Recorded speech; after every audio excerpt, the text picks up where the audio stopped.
Oilerslive podcast.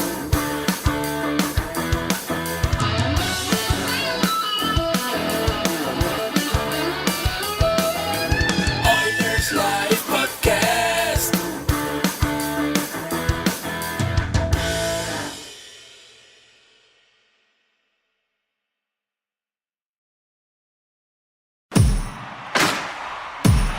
Now, get ready to talk hockey. Streaming from the Oilers Live Studio. Subscribe or follow today.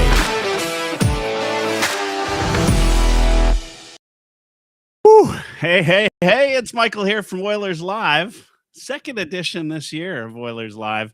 Hard to believe we're in March already. Only the second time I've done an Oilers Live episode. But I couldn't think of anybody better than to have on than my good buddy from Let's Go Blues Radio, Mr. Jeff Ponder. How you doing? Hey, Michael, good to see you. And I see since last time I saw you, I think you had like an Oilers Hall of Fame background or something. And now you're just showing off like, look at me. I work out. I've got weights behind me. That's right. That's just for show. That's actually a virtual background back there. There's no. Yeah, behind you is actually just like a shelf of Doritos and Fritos. That's right. It's the snack bar. That's behind the snack bar. Yeah. Hey, good to see you. Yeah, I mean, I'm envious of your background all the time. One of these days, I'm going to have you on and we're going to talk about it. Yeah. This one behind me, kind of more right here. So that's actually try to move. I always move my head the wrong direction. Yeah. You got to. Yeah, you could kind of see there that. So that was actually something I found in my mom's garage. Those are Nice. So when my dad was in his he's probably about 19 or 20, he clipped out a bunch of pictures of the Blues. There's a picture of like Gary Unger in there and like players from the late 60s, early 70s. And so I found that I'm like, oh, that's going in the background. That thing is awesome. Nice. So yeah, very cool. Nice. And for those that don't know, I mean, Jeff and I go way back to when I started doing the podcast. Jeff's from Let's Go Blues Radio, one of the good guys in the. Did you like the Gateway to the West reference? By the way, Oh yeah. I had to look that up. I'm like, what's St. Louis known for? And Gateway to the West came up, of course. Literally the arch that we're famous for. People consider that the literal standing gateway to the West, which is always interesting. Yeah, I didn't know that. I was thinking something else. Of course, it goes by a couple other things too. And the Lou, I like that one. You don't like that one? I don't because that means toilet in French. So I'm just like not a fan of that. Like it's big and like even the Cardinals have a jersey that says the Lou on it. And I'm like, just basically calling this a toilet. I'm not a fan, but it sounds cool. But when you do your research, you're like, oh no. yeah, that's fair. That's fair. I mean, yeah, I guess us, bilinguals up here in the up the north. Yeah. Yep. Yeah, that's not something you need. Well, and your comment here, Ace, he's already making toilet references in the chat. So there you go. I guess it fits. There you go. Yeah, it does fit. Yeah. So I was going to say, Jeff and I go way back. We've done a couple of neat episodes. I doubt any of you are actually going to go back and watch them. But if you did, Jeff had this great idea to go really around the podcast universe, hockey podcast universe, find other team podcasters and talk about similar or players that have played on both the Blues and in our case, the Oilers, which I think was a great episode. Like we had a lot of fun. Of course, Grant Fear, Chris Pronger. Yep. The name we try not to mention. Right. Yeah. Can't mention him on an Oilers podcast for sure. Yeah. And this was pre Broberg and pre Holloway, of course. So it's funny because you mentioned that the best story I can tell about that series I did. So over the summer, I was used to try and come up with like a different series type to do, with the weekly hockey podcast over the summer.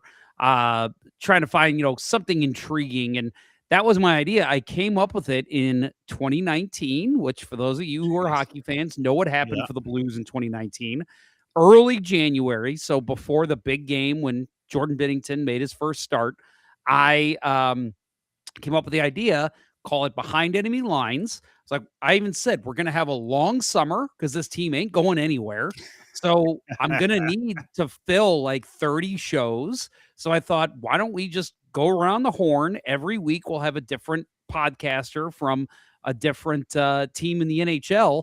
So then, of course, the Blues ended up making it the shortest summer they've ever had. Yeah. So I started having to do 2 a week to get them all in by the start of the next season. So, like, I went from this great idea where it's like, oh, a space filler. It's, well, you had this great idea.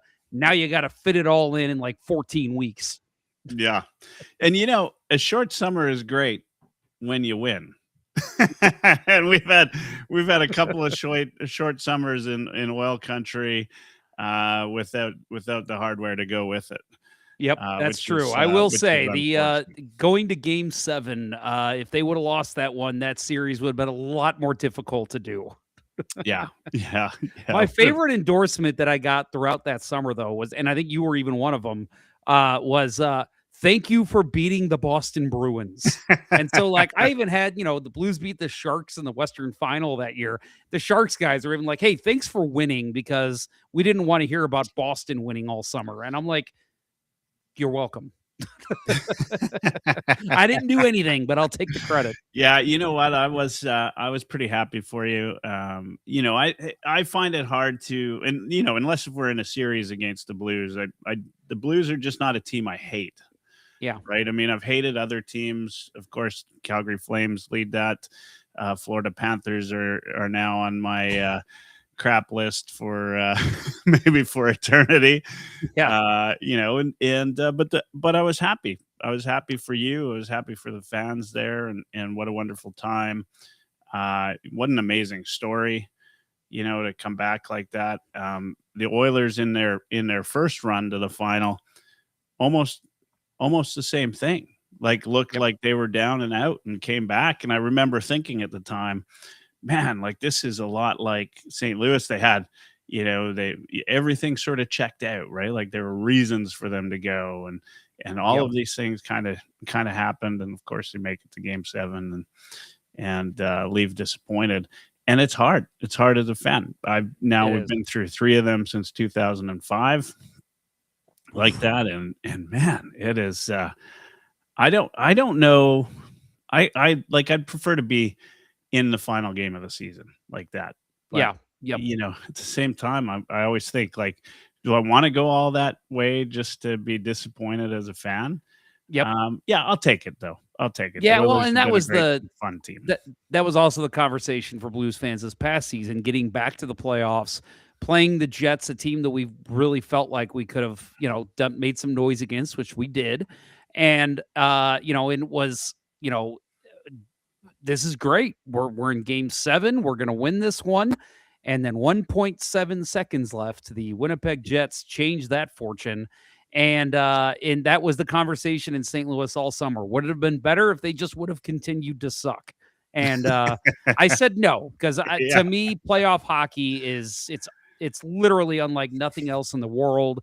It's the best hockey there is. It's the most excitement you'll find in sports. So for me, yes, even though it was a heartbreak and it stung and it stayed with us, and I must have MF'd Pavel Buchnevich's name all summer for him skying a shot over the net for an icing that led to the goal. But, for me, I'll take that every single year if I have to, if I get to see some playoff hockey with my favorite team. Yeah.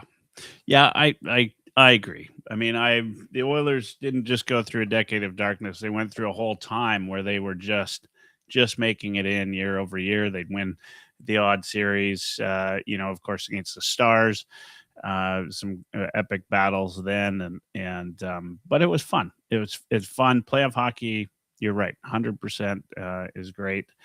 We're here tonight, pre-Oilers game. The Oilers are playing tonight.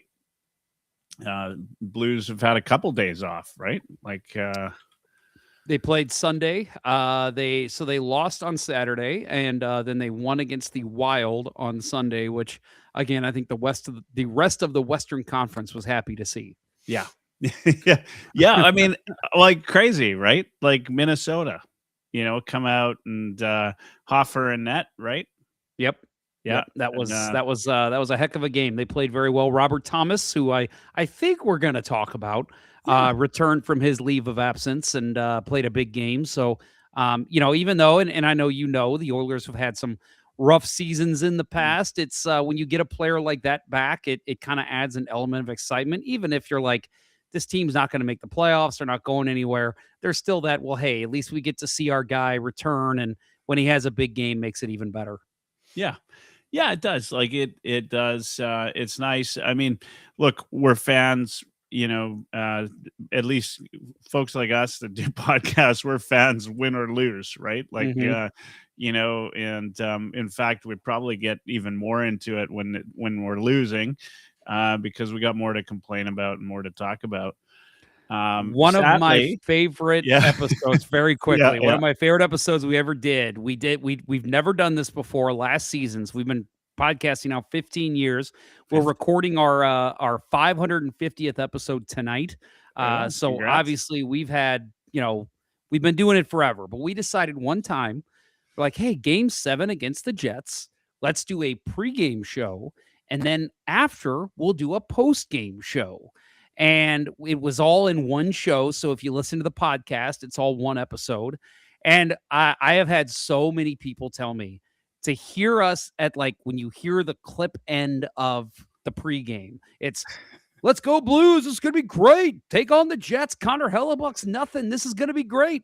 And then Yeah. literally it cuts and you hear, well, Blues lost that one, game 7. And it was just the dichotomy Oh, between man. the end of the first part of the show and then the Yeah. start of the second show.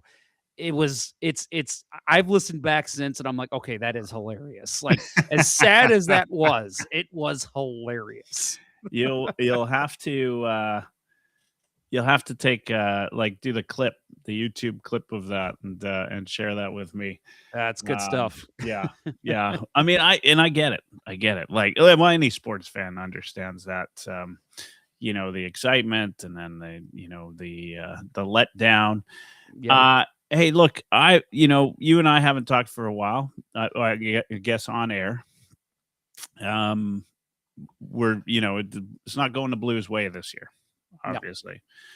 I want to talk about that. Like, it's funny because last year I remember watching Let's Go Blues Radio, sort of preseason. Holloway had been signed, right? Broberg had been signed.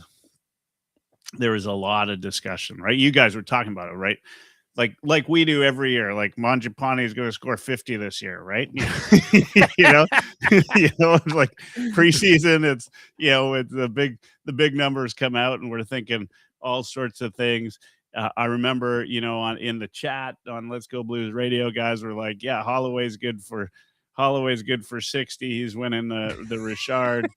And that sort of thing, right? Like in Broberg's, the second coming of Chris Pronger, right? Yep. We're all like that. Something's happened along the way, obviously. A couple things, Binnington maybe hasn't been as consistent as he once was. And when he's on, as we saw, right? Although maybe not, not right to the end. Yep. We won't talk about that, but but the reality is the Blues aren't where they want to be, and so this keeps coming up in oil country. Is Binnington's name's come up probably 10 times on my feed in the last hour. Mm-hmm. Thomas, in fact, even Holloway and Broberg have come up. Yep. Right? It's like, and I'll be honest, I don't know if it's like this in St. Louis, but in oil country with the Oilers fans, if there's a guy on the trade block, there's a rumor circulating that the Oilers are in on him. Yep. Right. Yep. It is. And I'll say that you guys probably deal with the same thing. with the Eastern Conference, Toronto is in on every single guy. Yeah. And in the West, Vegas is in on every single guy. So you've got those two teams involved, and then you've also got the Blues heavily involved. And it's Yeah. just like, okay, there's no way it's these three teams every single time. every single time.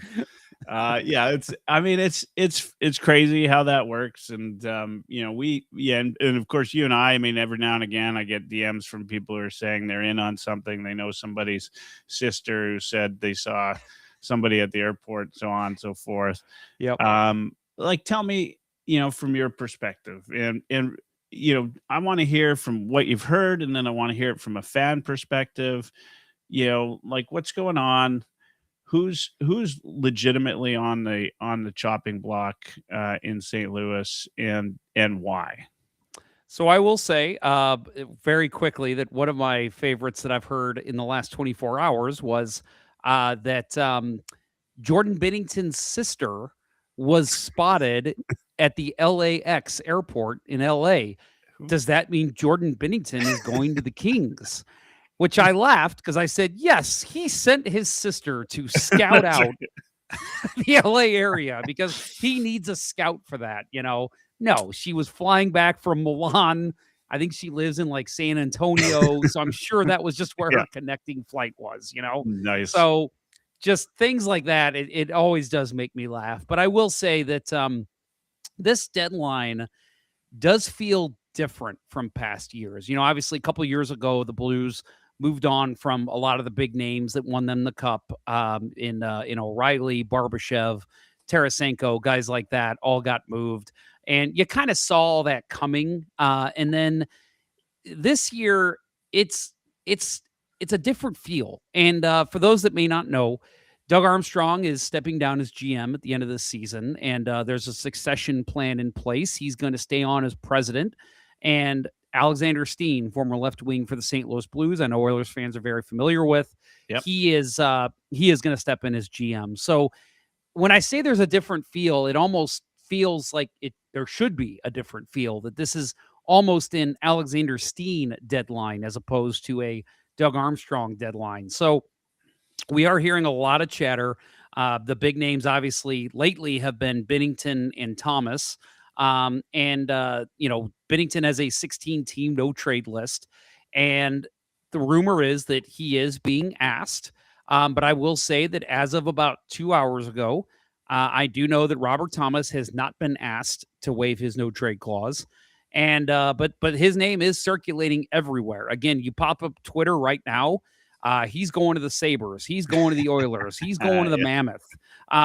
There's teams all over. And I'm not doubting that there aren't teams inquiring. But for the Blues to move on from Thomas, I do think it's going to take a lot. I do think it's smart of any GM. I know back in the day, GMs used to use the term untouchable. And I always thought that was silly because I'm like, you're telling me that if you're getting offered Gretzky and Messier for Esa Tikkanen, you're going to take it? No, you're not. So, for me, I just think, and I think teams have moved on from that. I think Armstrong is very willing to say, yeah, I'll take any offers. It's just, you got to blow me away on some of these guys. Yeah. I wouldn't. I mean, there's maybe a handful of guys in the league, right? And you mentioned some guys that would have been untouchable, but I always think about that though. Gretzky was untouchable, right? And he got moved, as Oilers fans know too well. Yep. So you're 100%. I mean, there's the right offer comes along, maybe the finances work it out. However it is, right? Like that. Guys move on, and it's part the business of the game, right? And just money management is a big part of that, right? I think about Thomas though, and like, it's not easy putting an $8 million salary on your roster. Yeah, it's not. And I'll say it's a beauty of a contract that has aged very well. When that contract was signed, there were some people that we're concerned, well, what if he deteriorates? What if he's injured? And it's like, well, it's what if with every single contract. But at $8 million, a guy who can, to me, on a Stanley Cup team is probably a number 2 center. Excuse me. And but on a good team can still be your 1 center. And so for me, it's a matter of, yes, it's a great deal, but like you said, adding $8 million is not easy. And I think that's why we are seeing, because I don't think the Blues would ever even consider retaining money on a Robert Thomas deal, because again, I think you're going to have to blow away Armstrong and Steen to get him off the Blues roster. And the early indications were it was any part, or drawing a blank on how it was worded, but it was something like 3 equivalents of a first round pick to get Robert Thomas off the roster. Now that could be a first round pick next year. It could be a player that was taken in the first round within the last couple years, or maybe it's like a number 1 prospect from your team, something in that realm. But I'm sitting there thinking, what team is going for a Stanley Cup right now that's willing to make that move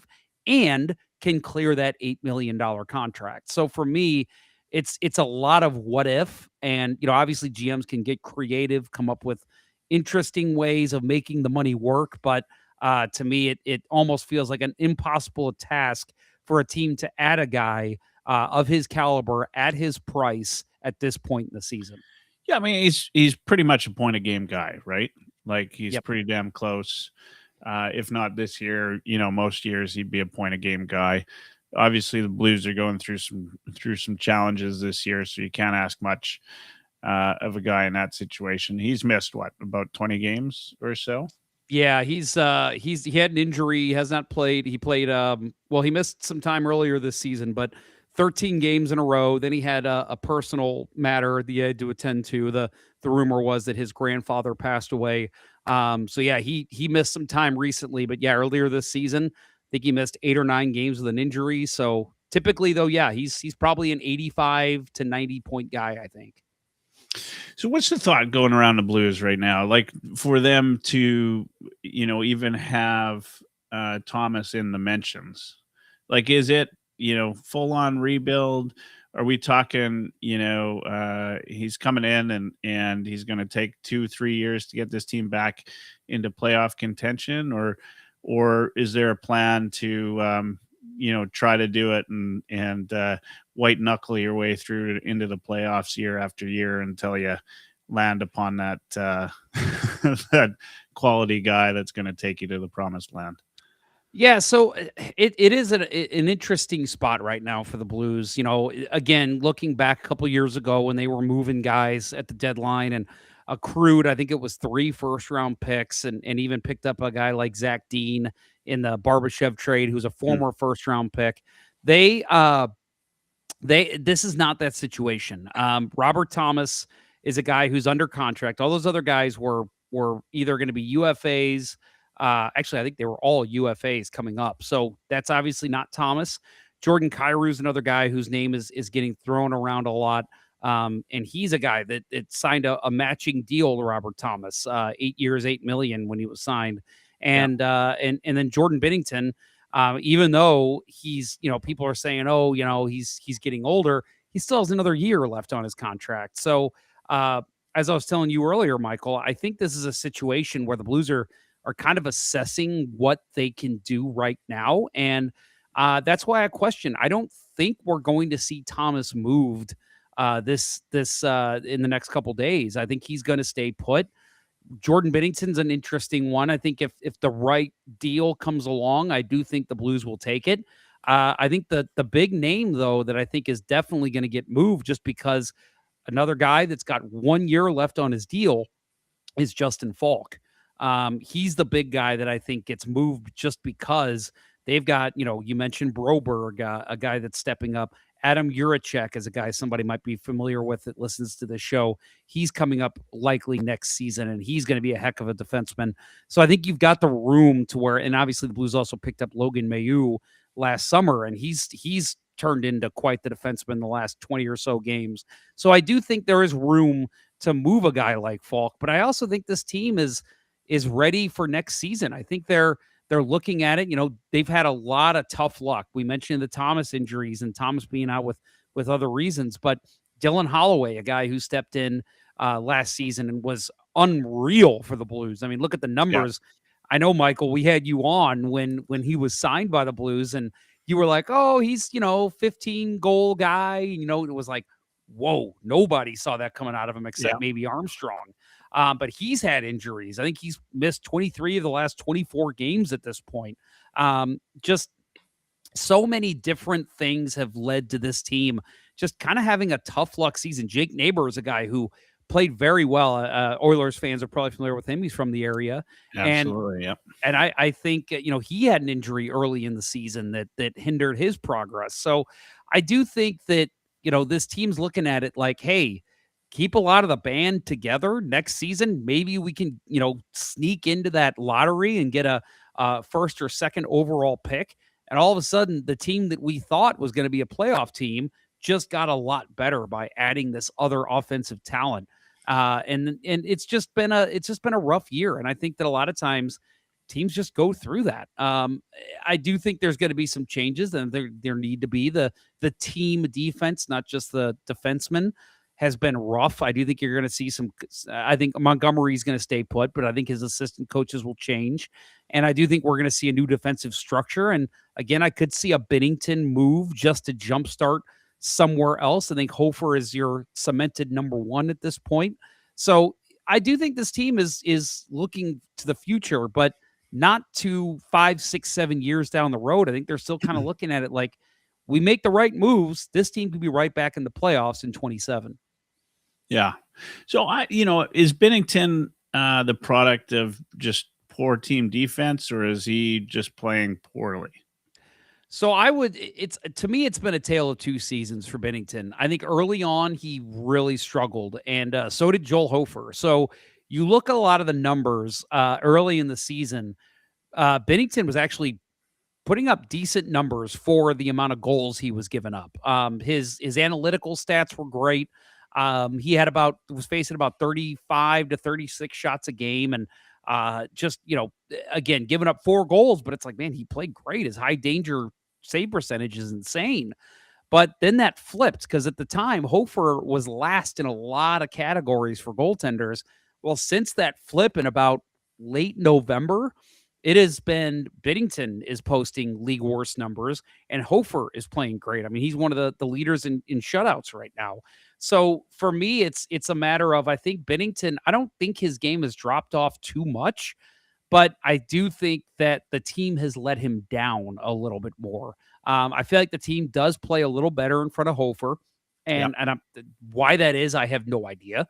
But both goalies are obviously very good puck movers. They play a very similar style, but I just don't think that confidence is there in Binnington. So, they kind of feel that, maybe they need to outscore teams as opposed to outlast teams when Binnington's in net. And so it's just creating a lot of holes, a lot of backdoor chances, and just a lot of odd man rushes. And again, I think that's why you're going to see some of the regime change over the summer, but I could see it again with them looking at Binnington as more of an asset at this point. I think we could move him and probably either get a good young prospect in goal, because something to keep in mind too for St. Louis, they lost Colton Ellis, who was their kind of ace in the hole in the AHL, and they had to put him through waivers, because you're not putting Binnington or Hofer through waivers. And unfortunately, the Sabres claimed him, and right now, the Blues do not have. They've got Luve Herenstam, who's a very good Swedish player, but he's a couple of years away. So I could see the Blues trying to maybe get a little younger in goal and getting maybe some type of prospect for Binnington, but that all remains to be seen. Yeah, and I guess as you're talking, I'm thinking about this Armstrong thing and Steen coming in off before we went live. You mentioned something, which is that you thought that the Blues are more likely to hold until the off season. Yeah. How much of that, how much is Steen part of the discussion right now? And how much is Armstrong going to change or allow, Steen to have his hands all over this roster as it shapes its way into the new season? So I do think this is I think it's still Armstrong with his finger on the button, but I do think it is more of a, hey, before I push this button, Alex, what do you think of this? And I think it's very much a tandem situation. Steen has been an assistant GM now for, I believe, 3 seasons. After the season ends, it'll be a full 3. And I think that it's, kind of, hey, how do you want this team to look when you take it over officially on July 1st? And I do think that, Armstrong's happy to be like, hey, I think maybe you should consider this and you could make this type of move. But I do think it very much before, because for Armstrong, he's always been kind of given the go ahead with Blues ownership. Whatever you think this team needs, do it. We trust you more than anyone. I do think this is the one time in Armstrong's tenure in St. Louis where I'm going to okay it with the other guy because I want to make sure that I'm leaving him with a very good success to move into next season. Yeah, and I mean, right now, anyway, you'd think the season's a write-off, right? So you don't have to make a go at it, right? Like you can kind of decide, pick your strategy, talk it over with Steen. I mean, I think it might be different if they were sort of straddling the wild card spot, but it's not looking good right now. What I do wonder too. Yeah. It's interesting because for a while there, the West was awful. It felt like the Blues kept losing, but then the rest. We look at the standings, and every East team was beating every West team, and it was okay. The Blues are still kind of there, and but then obviously things started to settle out. The West started improving, and the Blues just continued to lose, and so I think. It's interesting because with the Olympic break that we just had, and now the deadline just on Friday, when the Olympic break happened, it was there's 4 games until the trade deadline, and a lot of people are like, oh, it's only early February, they can still pull it out. We've seen them do that before, and it's like, yeah, but decisions need to be made. There's a roster freeze now. And after the roster freeze ends, you got 4 games until the deadline. So for Armstrong, Blues have come out of the break 2-1, look pretty good so far, but it's like, I think time has run out, unfortunately, for them. You could say maybe they go on one of those crazy runs again, but you just can't rely on that with the deadline so close. Yeah, I mean, 13 points in 22 games to make up. That would be that'd be akin to 2019, right? It would be, yes. Yeah, I mean, how many times do we get there? And that, hope's not really a great strategy. Nope. No, so you need to do something. Look, I kind of, one of the things I'm thinking about, I mean, you're involved probably in a ton of group chats, Blues group chats, as I'm involved in a ton of Oilers group chats. There's a million sort of armchair GMs in there that have posted their woulda, shouldas, or it could happen sort of scenarios. Any interesting ones that off the top of your head you can think of that have included the Oilers or anybody on the Oilers that, or you think Steen and Armstrong are looking more to stock the shelves with picks and get out of some bigger contracts? So from what I've heard, and I don't know if you've heard the same, there are some people who say that Oilers management is staying away from the Blues for simply because of what happened with Holloway and Broberg. I don't think teams are that petty.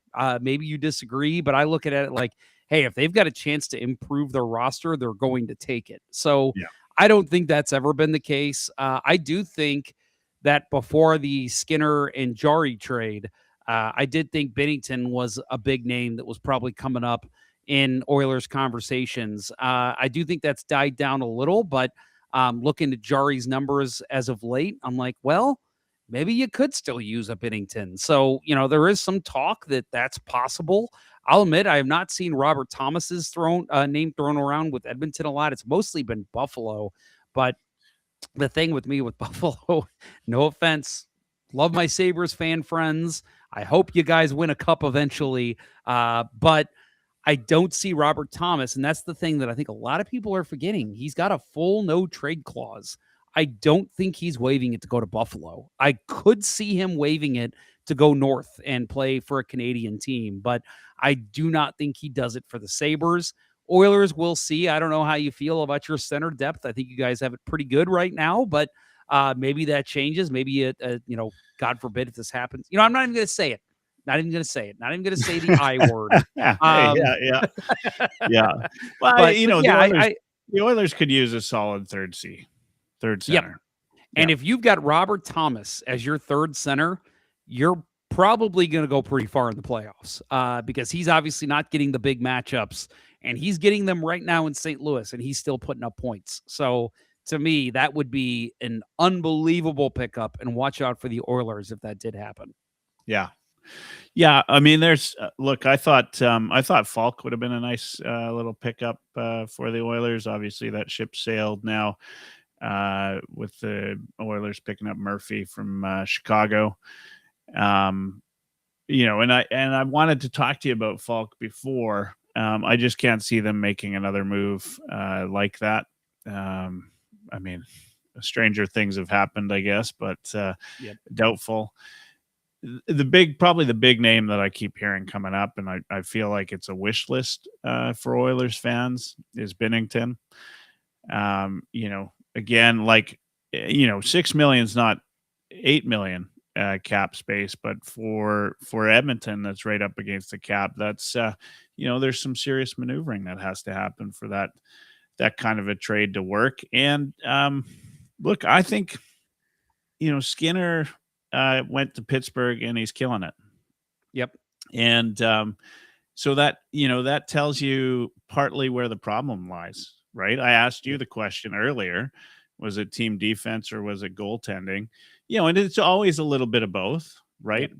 But not everybody can be Dominik Hasek and save a team from everything, right? And you mean that Dominik Hasek didn't play well because Michael Pekka was his one center?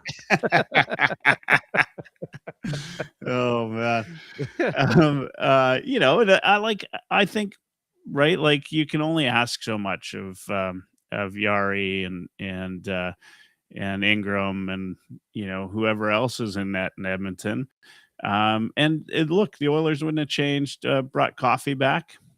They wouldn't have been in the market for a defenseman if they didn't see it too, right? Like, this is the crazy thing in oil country is that 6D, 7D is actually pretty good looking sets of D. Like, those are some skilled guys that just can't seem to get it together. And so, we're hoping, of course, that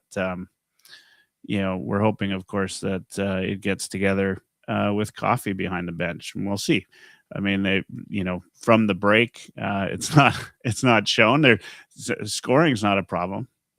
No, Sorry. and hey, same thing here in St. Louis. You look at the 6 defensemen that they're rolling out every night, outside of probably a Tyler Tucker, you're thinking that's pretty good, but then you're looking at the stats and you're saying 31, 32 shots against, and 3 high danger chances in one period, things like that. And you're just like, what is happening? But sometimes, and as as someone who's played the game yourself, sometimes guys just don't gel. And I think that's the problem with St. Louis. Maybe that's what's going on in Edmonton, but I will tell you, you say that, possibly you look at Jordan Binnington as a guy that could come in. I mean, as well as anyone watching the Canadian Olympic team, that it doesn't matter how guys are playing in front of him. Sometimes he just turns it on. He's got this other gear that he hits. And I still say to this day, I believe it was 22 that the Avalanche won the cup. The toughest opponent they had at that entire run was the St. Louis Blues, and it was because of Jordan Binnington. And if it wasn't for a certain fella that I can't stand named Nazem Kadri, taking him out in the I think it was the 3rd game of that series, I think the Blues go on to win that series and possibly go on to play for a second Stanley Cup. So, for me, he's just a guy that can find that next gear. And it doesn't matter. Sometimes like he'll face 50 shots and only give up 40 or only give up 2 goals. He's that type of guy when the game's on the line that you want in the net.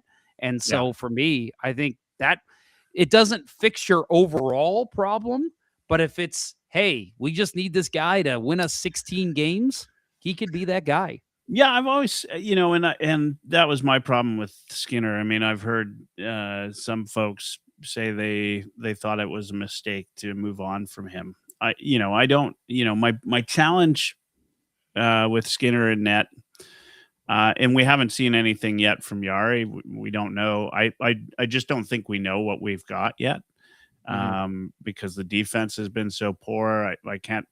From my vantage point, I can't tell you if it's Yari or is it the defense or is it both, right? Like, and I think it's probably a bit of both right now.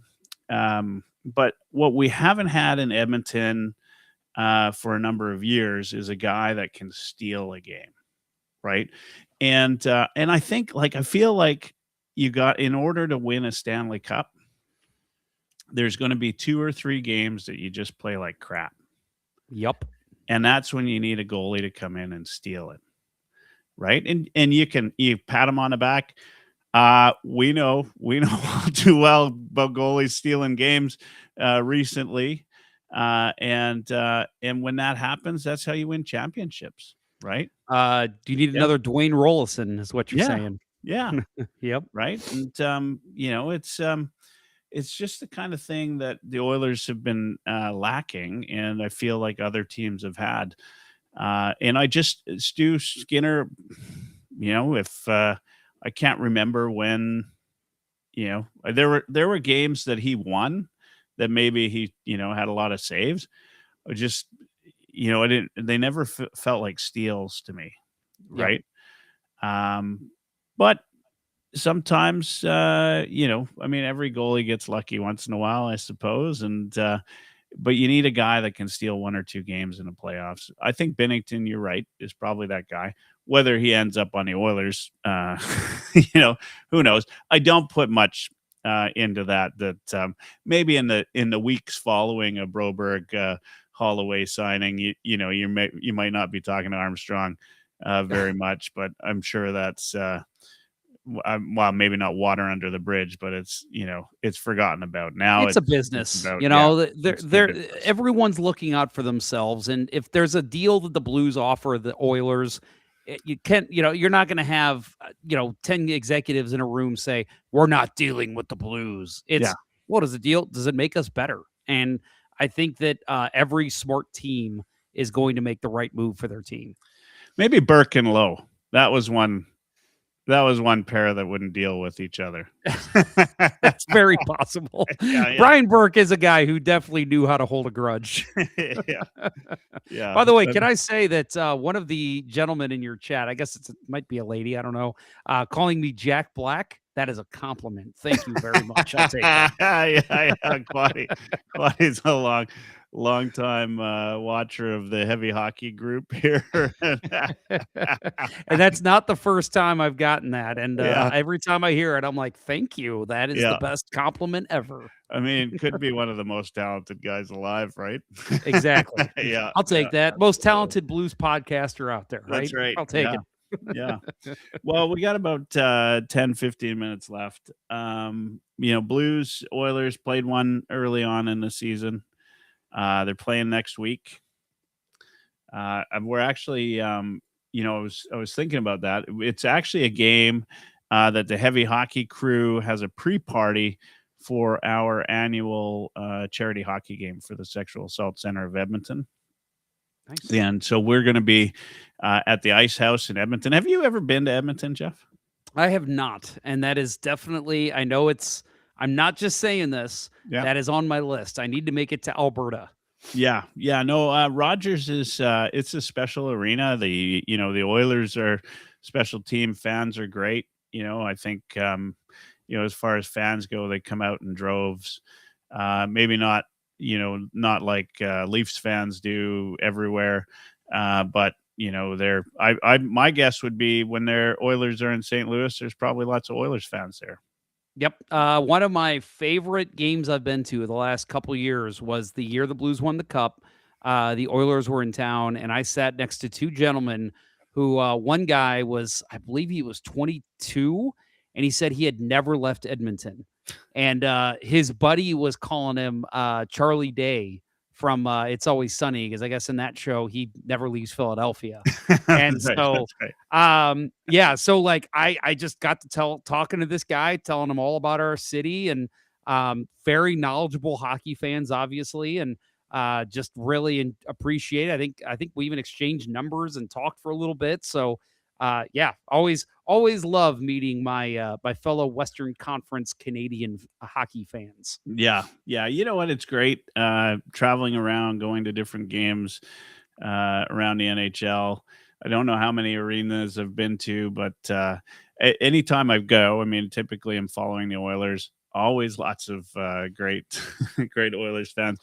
There's only two guys in the chat right now, and I'm getting both great guys. Always tuning in, Quaddy and Ace, and I'm trying to keep everything together here while I'm listening. A little bit of a typo, but That still typo got the was point across. hilarious.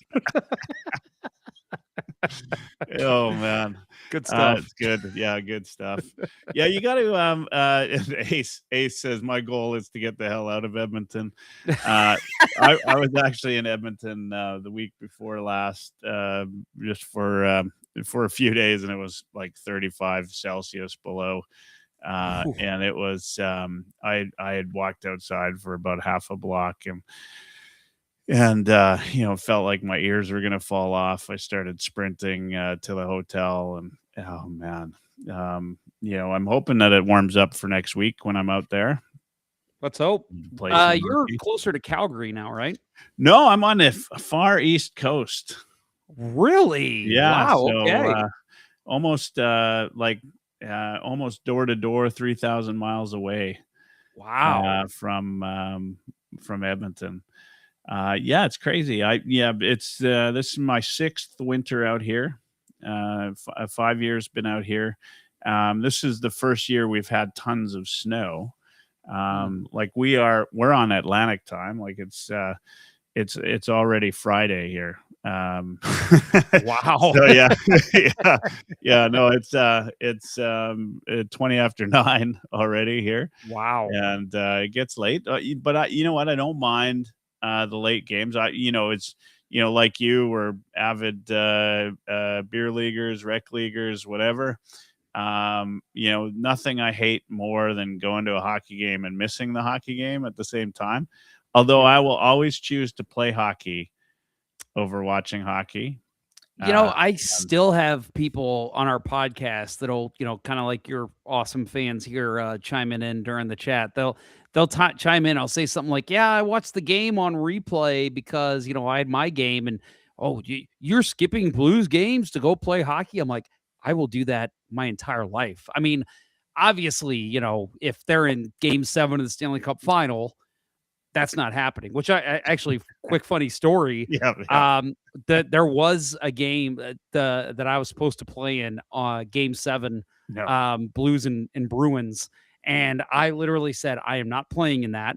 And then somebody else on my team said, "Well, good, because the rink is actually closed. They just announced they're Right on. closing the rink because they know nobody's going to show up." So I've been avoiding the conversation because you're, of course, south of the border. But was it as crazy in the US as it was in Canada for that gold medal game? Like Yes. across Canada, they extended alcohol sales. Yep. They did everything. Same thing. Good. Yep. So here Good. in Missouri, we have, I'm not sure if it's the same there, but we have a law that once 1 a.m. hits on Sunday, you cannot buy alcohol until 9 a.m. And so this game was played at 7:10, I think, in the morning on Sunday. And that was the one time, I think that's the first time they've lifted that. And I think I saw like 25 years. So yeah, I actually, same thing. I went out that night before and stopped at a gas station, and it was packed. And I'm like, it was like, midnight. I'm like, why are there so many people here? And then it hit. I'm like, oh, they're all buying alcohol for tomorrow morning. Right on. Like it was crazy. Right on. You know what? That's good. I mean, obviously I'm disappointed about the outcome, but good for the game of hockey. Good for North American hockey. I love it. You know what? I love a good rivalry. Me too. Yeah. Yeah. It's Oh, it was yeah. just as crazy for the women when the women won. That was huge. Yeah, back to back overtime like crazy, right? That was Yeah. one of the most fun Olympics I've witnessed in a long time. Yeah. The starting it off rooting for, I'm not sure if Canadians are familiar. I'm sure you are, with Lindsey Vonn, Oh, yeah. and her Absolutely. story. Yeah. People were just so enthralled by her, and then the hockey starts, and it was just madness, and just such a. I mean, for the NHL, and not to get too into this, for them to not have players in that for as long as they did, 12 years, madness. I mean, come on. Like, look at the passion that was surrounding hockey in that time. Yeah. Yeah. Yeah. Honestly, right? Like, you have to be, I mean, it's part, everybody's at fault, I think, for that one. But the NHL is does shit job of marketing the game. Yes. Like an And- absolute awful. So let me ask you, marketing up north, whenever they have the outdoor games down here, especially like the stadium series, I always forget when it is because you me never too. hear about it. Yeah. Yeah, me too. I mean, unless it fits in my backyard, I'm not I don't even Yeah. know. I think I caught like half of the third period of that one in Miami. Yeah, I was going to ask. I'm like, was it Miami this year? I already forgot. Yeah.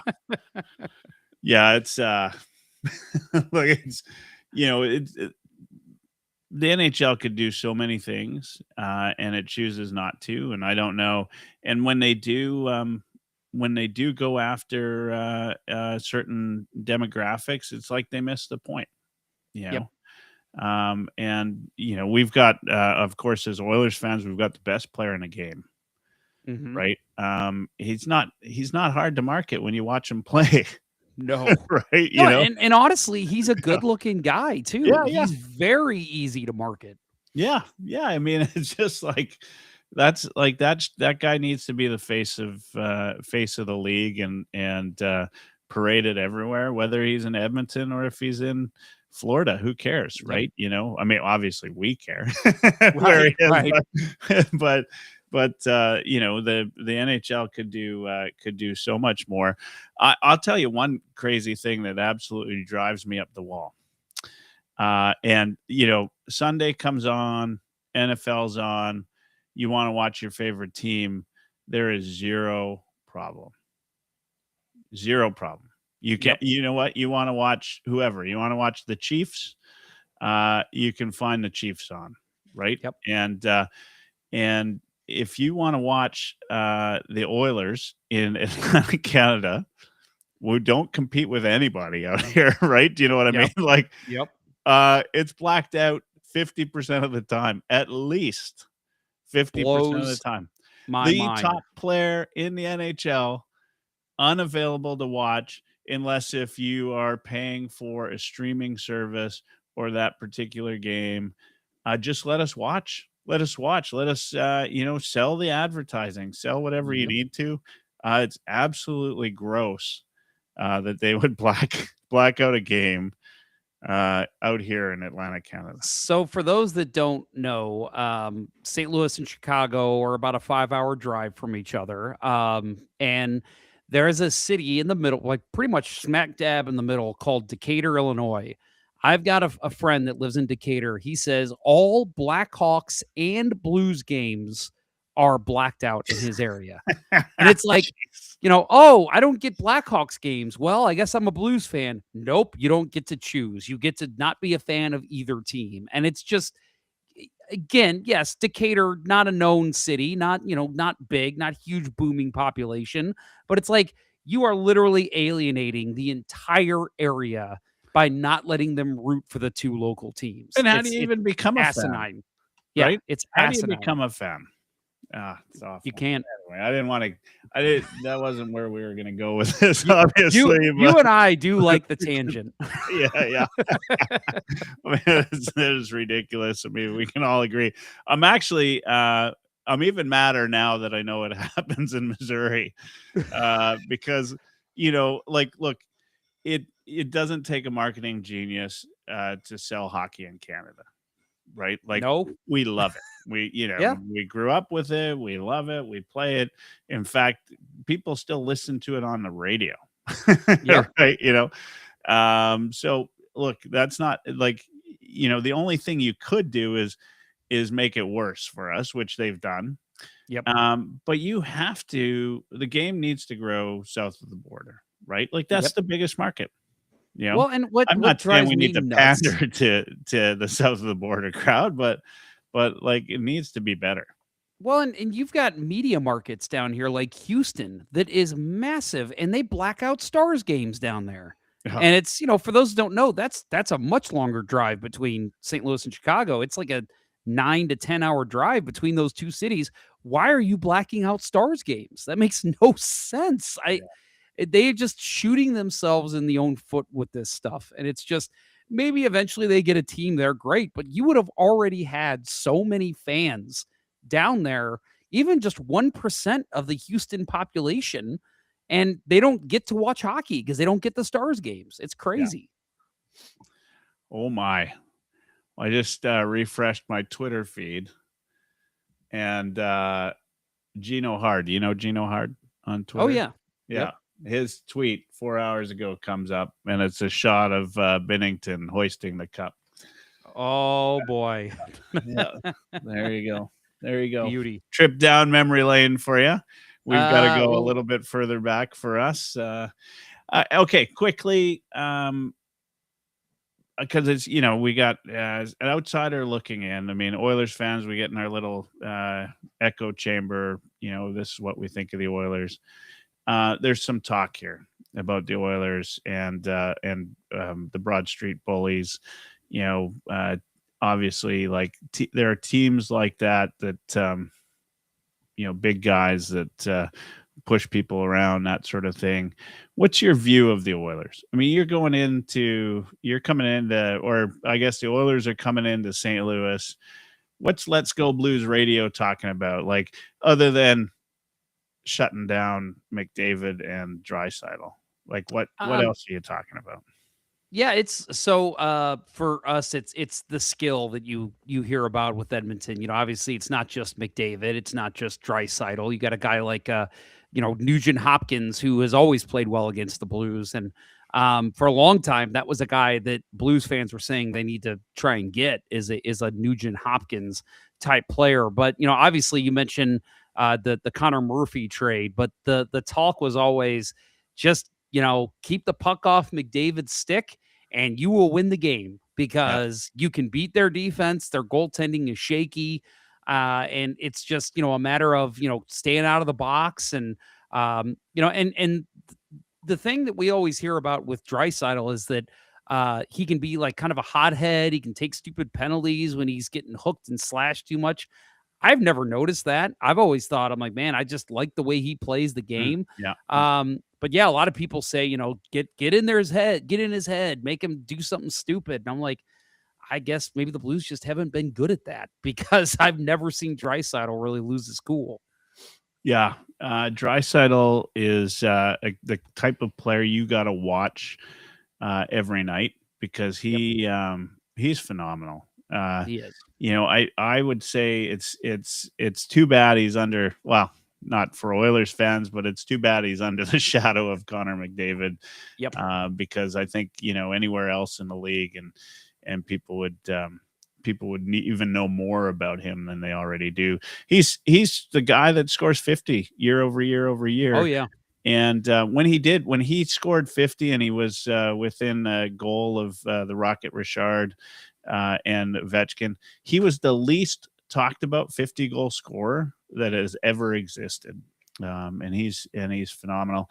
A question that's coming up lots, and we'll end with this, and maybe you haven't watched enough. Bouchard.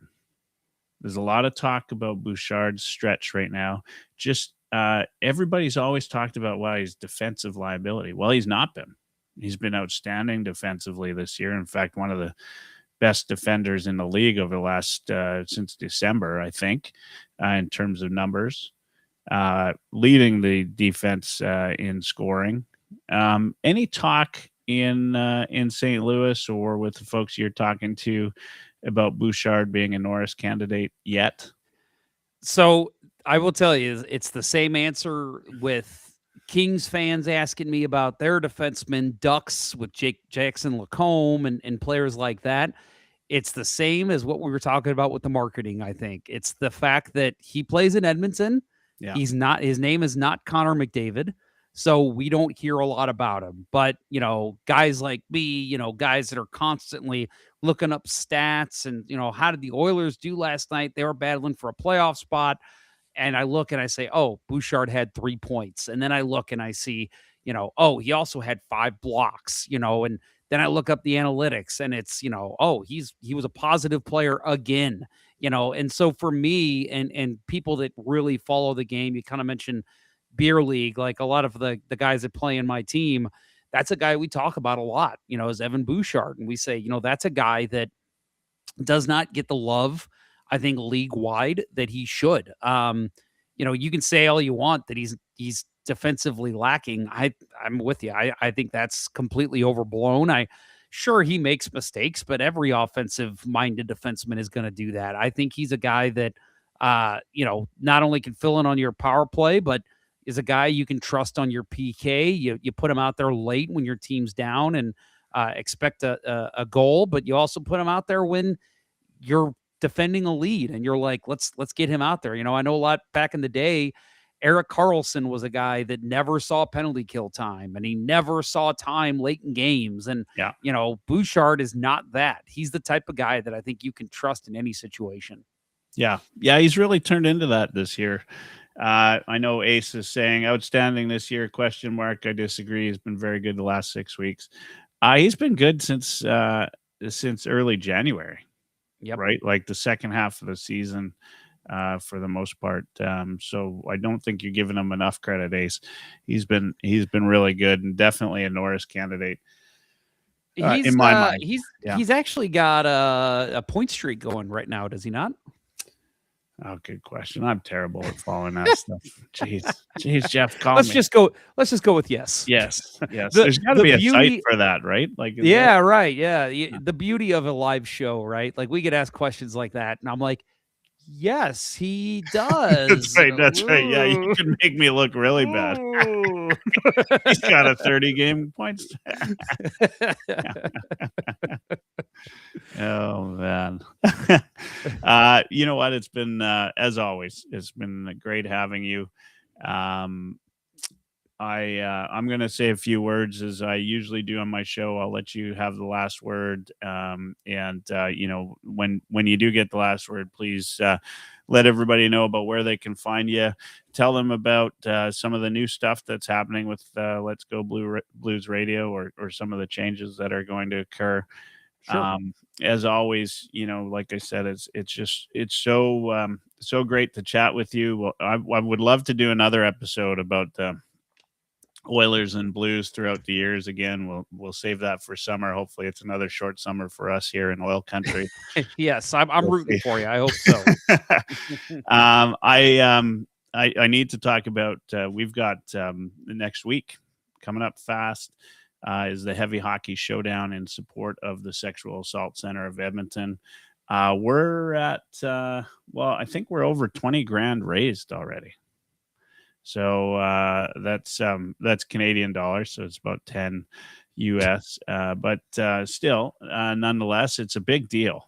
Every $97 raised is an hour of counseling for somebody who's been a victim of sexual violence. And those requirements, those needs for counseling and the needs for people that have been affected by sexual violence it continues to increase, sadly.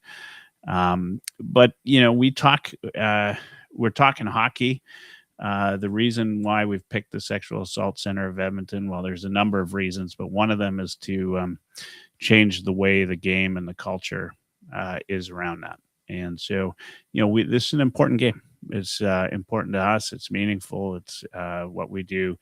And we've done it now for a number of years. We've raised over 100,000 for SACE here. And so if you go on X, follow us wherever you can find Heavy Hockey, and you'll find a link.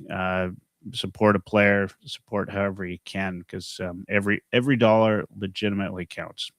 There's just no way around that. We've become one of the better fundraisers for this cause, and it's great. And we've got a great, really fantastic committee this year. So next Friday, if you're in Edmonton and you see this, we've got the watch party, St. Louis Blues, at the Ice House in Edmonton, which is right across from Rogers. Great venue, Jeff, if you ever are in Edmonton. Lots of history there as well, and a good place to watch hockey games. So St. Louis Blues, they start, I think it's 6 Mountain, probably 7 Central, on the 13th, and then on the 14th is the a Heavy Hockey Showdown. That's at the Downtown Community Arena, which is the Oilers practice ice.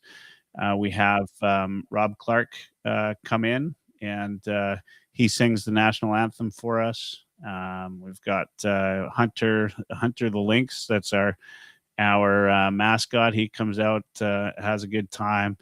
We've got lots of things for the kids if they're out watching. Edmonton Sports Talk, one of the local media companies, puts together a team. We put together our team, and we play for my namesake of the podcast, the Oilerslive Cup. So it's something we've been doing for a number of years now, and we'd love your support. So with that, I'm going to leave it to you, Jeff. Whether you remember or not, how this works is you get the last word. I've actually put myself on mute. Otherwise, I'd say something. Everybody knows I love to chat, so I got the self-destruct button here. I put myself on mute. You get the last word. When you're done, all I want you to say is good night. I'll throw on the exiting credits, and away we go. But it was, you know what? Super great to have you on, and hope you have a great show tonight.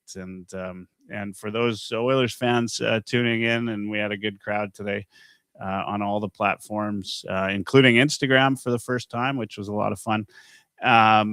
Let's go Oilers tonight versus the Senators. Beat that Kachuk to the pulp if you can. All right, you got the last word, Jeff. You go. Well, Brady is a St. Louis boy, so there's a part of me that's like, I should refute that, but man, I get it. I totally get it. Michael, awesome talking with you as well. Love coming on the show. Glad to see Oilerslive still alive and kicking and doing very well, and also the Heavy Hockey Showdown is a really cool event, and I literally watch every year. You promote it and talk about it after. So I definitely, that is something. And maybe we talk about this, that 1 year I will make it out there for that. I think that would be a lot of fun. But yes, again, I am Jeff Ponder, also as I believe it's pronounced Quaddy in the chat. I am also known as Jack Black. I'll take that. But yeah, you can follow me on X and all the other social media channels, jponder94. Also, Let's Go Blues Radio is the show. We've, again, tonight we were recording our 550th episode, which is absolutely nuts. Crazy that people want to hear me talk about hockey that much, but they do. Yeah, so tonight we stream live on YouTube, Facebook. So I think the Oilers game will still be going on. It'll be 9 o'clock Central, 8 o'clock Mountain. So I think your game will still be going, but if you feel like hearing a couple of yahoos talk about the St. Louis Blues and the trade deadline, we'll be going until about 10:30 Central tonight. And I do want to mention very quickly, as Michael mentioned, we are actually going to be ending Let's Go Blues Radio at the end of this season. It's just been a fun run. It's been great, but we have decided to pivot. We are going to be starting something new next season. The working title right now is Hockey Night in St. Louis. And yes, we are stealing that from your people up in Toronto. And yeah, we're going with, we're going to be talking obviously a lot of blues on that show, but it's also going to be discussing local players, maybe guys in juniors they're skating up there from St. Louis. And it's also kind of my little hidden love is also women's hockey. So I get to, it's kind of my way of pivoting in, talking about the Jinsey Roses, the Joy Duns of the world that are skating around in the PWHL and the Olympics. And we don't get to talk about with being a men's hockey show. So very happy to be including that in as well. But stay tuned to us on social media if you're interested. Again, LGB Radio, wherever you get shows. Thank you, Oilers Nation. I am rooting for you. That is 2 years in a row that I felt like we should have seen an Oilers Stanley Cup. So let's make it the third time is the best time. So I'm rooting for you guys. And have a good night. Go Oilers. Beat Brady Tkachuk to a bloody pulp.